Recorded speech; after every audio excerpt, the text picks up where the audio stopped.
Self love എന്ന് പറയുന്നത് എന്താണ് അമ്മയുടെ കാഴ്ചപ്പാട്? എന്താ രേവതിയുടെ കാഴ്ചപ്പാടിൽ സെൽഫ് ലവ്?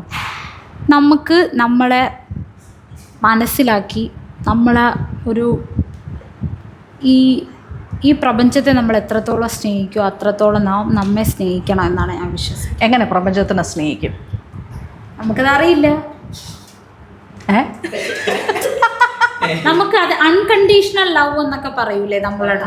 അതെന്താ unconditional? What is unconditional love? ഒരു കണ്ടീഷൻസ് ഇല്ലാതെ നമുക്ക് നമ്മളെ സ്നേഹിക്കാൻ പറ്റും. അതറിയാം. വാട്ട് ഈസ് അൺകണ്ടീഷണൽ ലവ് എന്ന് ചോദിക്കുമ്പോൾ ഒരു കണ്ടീഷൻസും ഇല്ലാണ്ട് വരട്ടെ എന്ന് പറഞ്ഞാൽ നമുക്ക് തന്നെ ഒരു വാല്യൂ കൊടുക്കുക. ഞാൻ സിമ്പിളായിട്ട് പറയട്ടെ വാട്ട് ഈസ് സെൽഫ് ലവ് എന്ന്. ഈ വ്യക്തികളെ കുറേ കാറ്റഗറൈസ് ചെയ്ത് വെച്ചിട്ടുണ്ട്. ക്വാളിറ്റിയുള്ള, ക്വാളിറ്റി ഇല്ലാത്ത. ചില ആൾക്കാർക്ക് ഇവിടെ, ചില ആൾക്കാർക്ക് ഭയങ്കര ഞാൻ ഇങ്ങനെയാണ്, ഞാൻ അങ്ങനെയാണ്, എന്നെ അവർക്ക് ഇഷ്ടപ്പെടുമോ ഇല്ലേ. വേണമെങ്കിൽ ഞാനിപ്പോൾ ഒരു കല്ലെടുത്ത് എറിഞ്ഞ് കാണിച്ചു തരാം. അവിടെ തറയിലിരുന്ന് അയാൾ. ഓക്കെ, സെൽഫ് ലവ് എന്ന് പറഞ്ഞാൽ എന്നിൽ എന്തെങ്കിലും കുറവുണ്ട് എന്നിരിക്കട്ടെ, അവരുടെ ചുമയൊന്ന് മാറ്റുമോ ആരെങ്കിലും. അതായത് എന്നിൽ എന്ത് കുറവുണ്ടെന്നുണ്ടെങ്കിലും ആ കുറവിനെ അക്സെപ്റ്റ് ചെയ്തിട്ട് അതിനെ കുറവല്ലാത്തത് ആയി കാണാൻ പറ്റുന്ന ഒരു ഫേസ് ഉണ്ട്. ഇപ്പം എന്നിൽ മൊത്തത്തിൽ വ്യക്തികളെ നോക്കുമ്പോൾ എന്നെ വെച്ച് കമ്പയർ ചെയ്യുമ്പോൾ എനിക്ക് കുറച്ച് കുറവുകളുണ്ടായിരിക്കും. എടാ, അതേ കുറവോടുകൂടി മറ്റൊരു വ്യക്തി എന്നെ അക്സെപ്റ്റ് ചെയ്യണമെന്നല്ല, അതേ കുറവോടുകൂടി ഞാൻ എന്നെ സ്വീകരിക്കുകയും ഞാൻ എന്നിൽ എൻജോയ് ചെയ്യുകയും ഞാൻ എന്നെ എക്സ്പ്ലോർ ചെയ്യുന്നതുമാണ് ശരിക്കും സെൽഫ് ലവ്. നമ്മൾ സെൽഫ് ലവ് ഇല്ലാതെ ഒരിടത്ത് നിൽക്കുവാണെന്ന് വിചാരിക്കാം. എങ്കിലല്ലേ നമുക്ക് ഒരാൾ പറയുന്നത് നമ്മളെ കൂടുതൽ അഫക്റ്റ് ചെയ്യുള്ളൂ. അതായത് നമുക്ക് നമ്മളെ അനാലിസിസ് ചെയ്യാൻ, നമുക്ക് നമ്മുടെ ക്വാളിറ്റീസ് എല്ലാം നമ്മുടെ ക്വാളിറ്റീസായിട്ട് നമുക്ക് ഉൾക്കൊണ്ട് നിൽക്കാൻ പറ്റിയില്ലെങ്കിലല്ലേ വേറൊരാൾ പറയുന്നത് നമ്മളെ അത്രത്തോളം ഇത് വരികയും നമുക്കതൊരു പെയിനായിട്ട് ചെയ്യുന്നത്. ഇപ്പം എൻ്റെ പറയാമോ എന്നറിയത്തില്ല, എൻ്റെ കണ്ണുകൾ ശ്രദ്ധിച്ചിട്ടുണ്ടോ?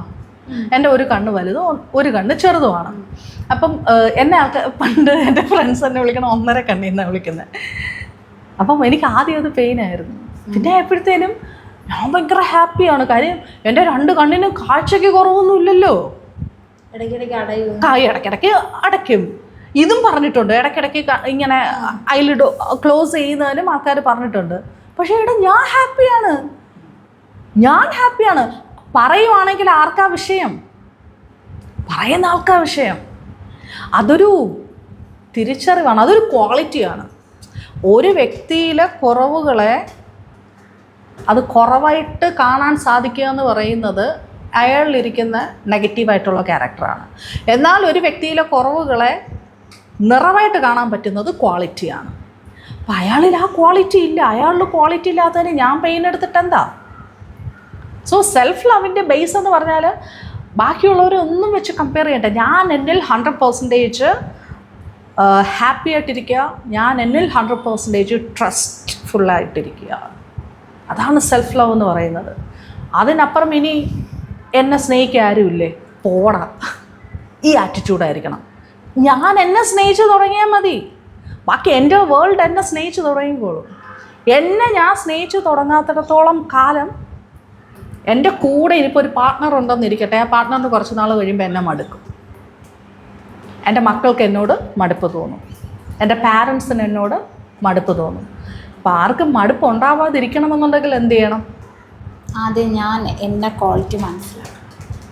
ഇപ്പം എനിക്ക് നല്ല സ്കിന്നിൻ്റെ കളർ ഡാർക്കാണെന്നിരിക്കട്ടെ, എന്നാൽ എൻ്റെ കൂടെ ഒരു 5 പേരുണ്ട്, എല്ലാവർക്കും നല്ല ബ്രൈറ്റനായിട്ടുള്ള സ്കിന്നാണ്. ഞാനെന്തിനും ബോദർ ചെയ്യണം? ഈ സ്കിന്നിന് കളർ വന്നത് എൻ്റെ മിടുക്കാണോ? അവർക്ക് ആ കളർ വന്നത് അവരുടെ മിടുക്കാണോ? സോ ഞാൻ എന്നിൽ കംഫർട്ടബിൾ ആയിരിക്കണം. ഞാൻ എന്നെ എക്സ്പ്ലോർ ചെയ്യാനായിട്ട് പഠിക്കണം. ആദ്യം ഞാൻ എന്നെ സ്നേഹിക്കണം, എന്നിട്ട് വേണം എനിക്ക് നിൻ്റെ സ്നേഹം കിട്ടുന്നില്ല എന്ന് പറഞ്ഞിട്ട് കരയാൻ. അത് ഞാൻ എന്നെ സ്നേഹിക്കാൻ പഠിക്കണം.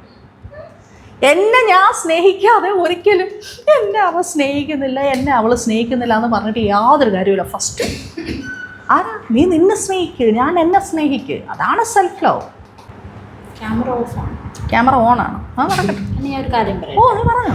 എൻ്റെ ഗുരുനാഥയാണെങ്കിൽ എന്നോട് എപ്പോഴും പറയും, ഞാൻ ആഹാരം കഴിക്കുന്നതിന് ഹലോ, എല്ലാം എൻ്റെ ഗുരുനാഥ എപ്പോഴും പറയും, നിൻ്റെ വയറ്റിൽ കൊക്കപ്പുഴ ഉണ്ടോ നിൻ്റെ ഗുരുനാഥ എന്നോട് ചോദിക്കും. അപ്പം ഞാൻ എൻ്റെ ഗുരുനാഥയുടെ മുന്നിൽ വെച്ച് ഞാൻ അന്തസ്സായിട്ടത് കഴിക്കുകയും എന്നോടൊപ്പം എൻ്റെ ഗുരുനാഥയും കൈയിട്ട് വാരി കഴിക്കാൻ വേണ്ടി വരികയും ചെയ്യും. അതാണ് എൻ്റെ സെൽഫ് ലവ് എന്ന് ഇപ്പം ഞാൻ മനസ്സിലായോ? ആ,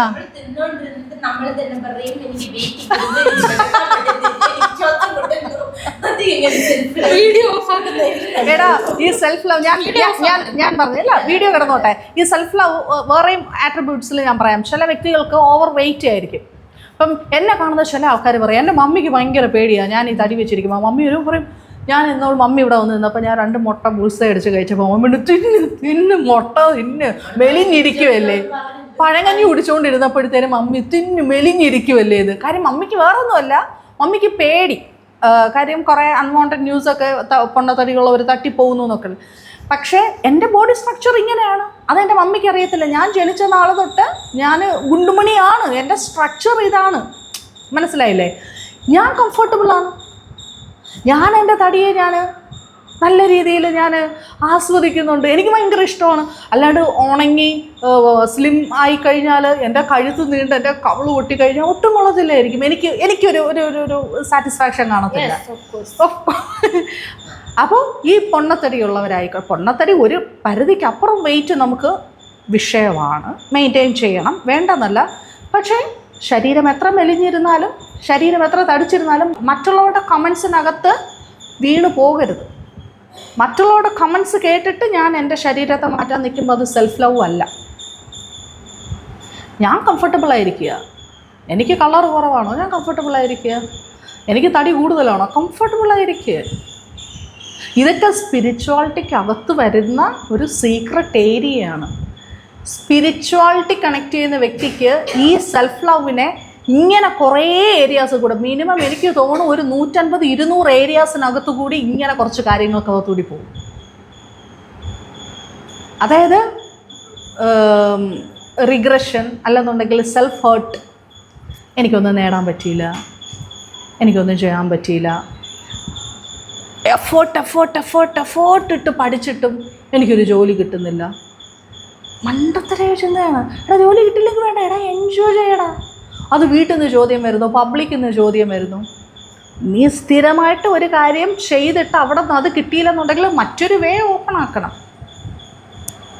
ഇപ്പം ഞങ്ങളുടെയൊക്കെ മീറ്റിങ്ങിനകത്ത് ഞാൻ ഒരിക്കൽ പറഞ്ഞൊരു കേസാണ്.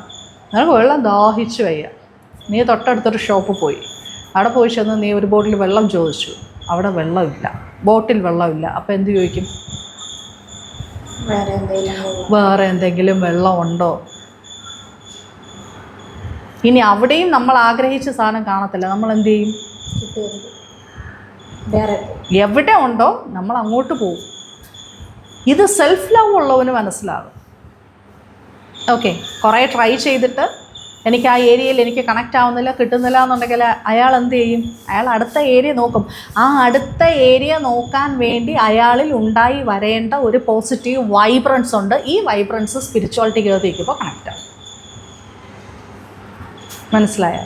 സോ എൻ്റെ ആസ്പെക്റ്റിൽ സെൽഫ് ലവ് എന്ന് പറഞ്ഞാൽ ബാക്കിയുള്ളവർ എന്നെ കണ്ട് പറയുന്ന ആസ്പെക്റ്റ് വെച്ച് ഞാൻ എന്നെ ഇഷ്ടപ്പെടാതെ, ഞാൻ എന്നെ സ്വന്തമായി തിരിച്ചറിഞ്ഞ് എന്നെ ഞാൻ ഇഷ്ടപ്പെടുന്നതാണ് സെൽഫ് ലവ്.